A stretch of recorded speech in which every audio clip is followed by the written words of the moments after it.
Compulsiveness is coming from ingrained memory.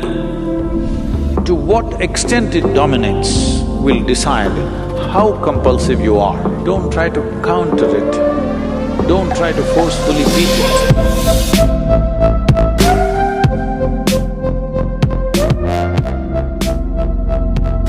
Generally, people only recognize compulsive physical behavior.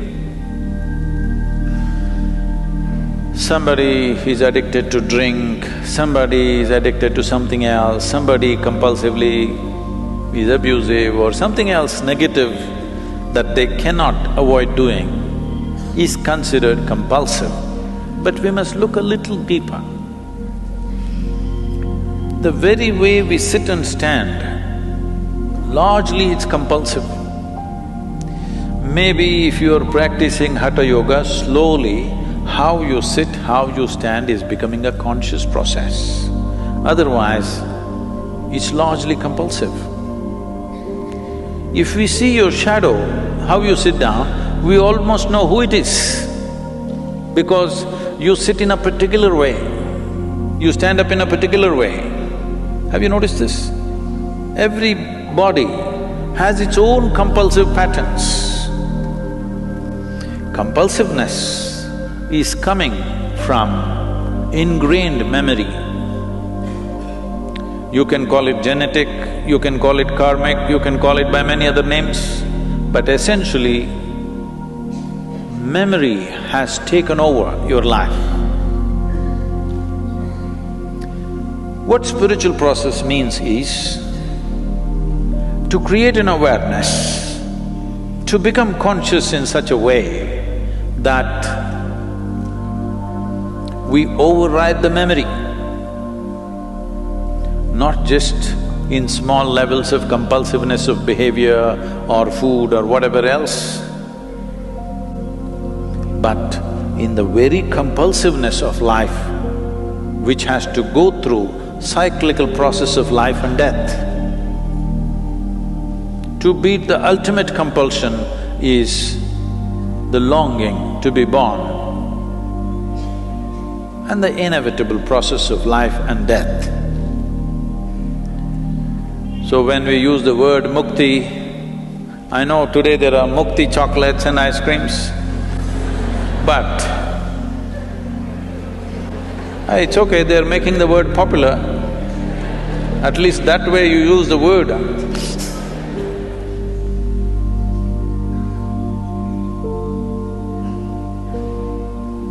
So, essentially compulsiveness means something is going cyclical. You are not able to beat the cyclical movement that's happening within you, either psychologically, emotionally, energy-wise or physically in your behavior patterns.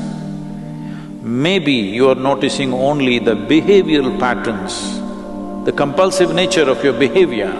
You are not noticing the compulsive nature of your thought unless it becomes very acute. Compulsive nature of your emotion, compulsive nature of the way the energy patterns move, and above all, the compulsive nature of your very existence. Every aspect of life is influenced by memory. To what extent it dominates will decide how compulsive you are. It is like… I think I said this some time ago.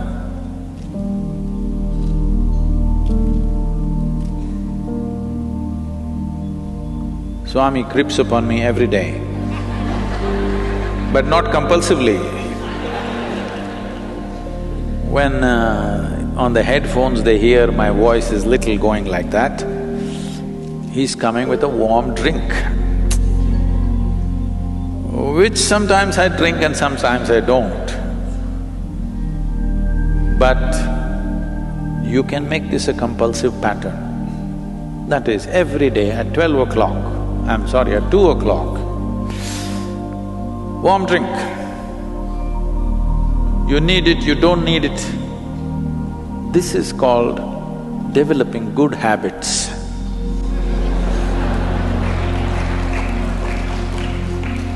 There are no good habits. All habits are bad because habit means you're trying to operate in a compulsive pattern. When you feel thirsty, you drink water.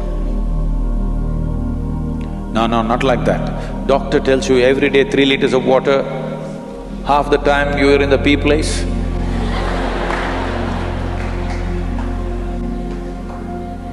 No, doctor should not tell you when to drink water. You must be conscious when you need water. Something so simple. But no, it's all set. When it's all set, it looks like you are functioning efficiently. Yes, you are. Efficiency without a heart is no good, it's cruel. Adolf Hitler is very efficient, but inhuman. This is what will happen in everybody's life. Unknowingly you become tyrannical. Maybe you will never be, fortunately, as capable as him, but you will become equally cruel to yourself and everybody around you because you have your stupid sense of discipline. Now, but Sadhguru, if I don't wake up my children at 6 o'clock, they will wake up at noontime. It is true. It is true. You have to wake them up at 6 o'clock, otherwise they may become sloth. So this is a fine game. Life is a fine game. If you want to do it in a crude way, you can do it. But if you want to do it well, it's a fine game. The same thing can be done in many different ways. So, Sadhguru, how do I wake up my children, Sadhguru? In a conscious way, at 6 o'clock in the morning, because they have to go to school at 7. Well, there are many situations in the world which not entirely our making, but we have to sync with it. Otherwise, we will become disaligned with everything. We have to wake up the child to send him to school at 7. This happened. At 7 o'clock, not 6, a mother came for the 10th time since early morning and shook her son, "Wake up, you need to go to school." He said, "Mama, nobody likes me in school.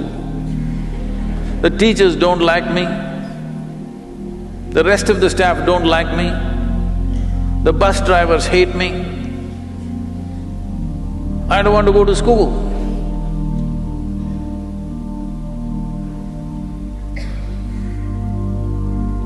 So the mother said, "No, you must be responsible, you have to go to the school. After all, you are the principal."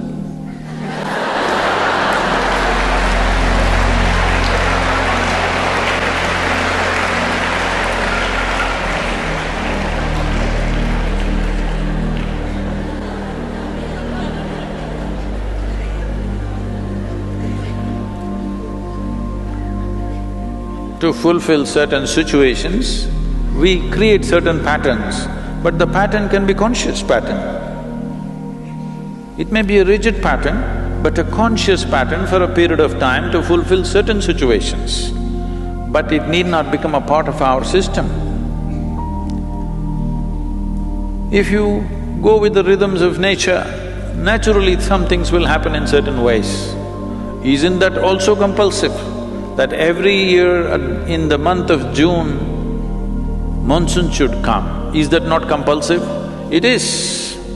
That is the nature that is the physical nature of the existence.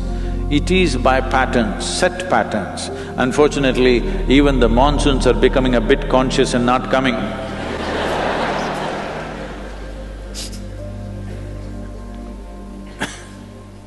That's an unfortunate break of pattern. But physical nature is made of patterns. Whether individual atom or a cell or a molecule or the entire system, this is the way physical is made. This is the difference or distinction a human being knowingly or unknowingly trying to establish that I am something beyond the physical. No spiritual teaching might have gone into an individual person, but still even that person is trying to somehow prove to himself or herself that I am something more than physical. If somebody treats you just as a physical entity, you don't like it, isn't it? Hello? Physicality falls into set patterns. A dimension beyond physical doesn't fall into any set patterns. That is where it is from that dimension the very idea of consciousness has risen in human mind. Human beings right now, in the evolutionary scale of things, are like, let's say a bird which was left in a cage for a long time. Then, after many years, the cage door is left open, but the bird never makes an attempt to fly because it's gotten used to the cage. It's gotten identified with the cage and it doesn't fly. This is human nature right now. In the evolutionary scale of things, what was a crawling creature now has become like this. Now, the lid is blown away, but still we don't crawl out, simply because of habit. The genetic influence causing compulsive behavior. This happened.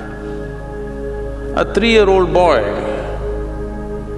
told his friend, "When I grow up, I will marry the girl next door." So the friend asked, "Why?" So the boy said, "Because I'm not allowed to cross the street."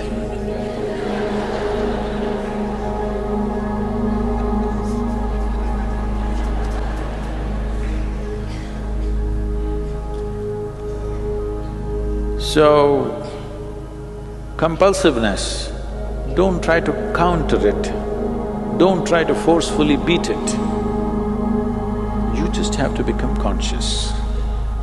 This is like the light and darkness business. You don't fight with the darkness, that will be foolish. Compulsiveness is an expression of lack of consciousness. You don't have to fight it. If you become more conscious, compulsive patterns will just disappear. It is like if you turn on the lights, darkness is gone. You don't have to fight with it. If you fight with darkness, you are on an endless fight.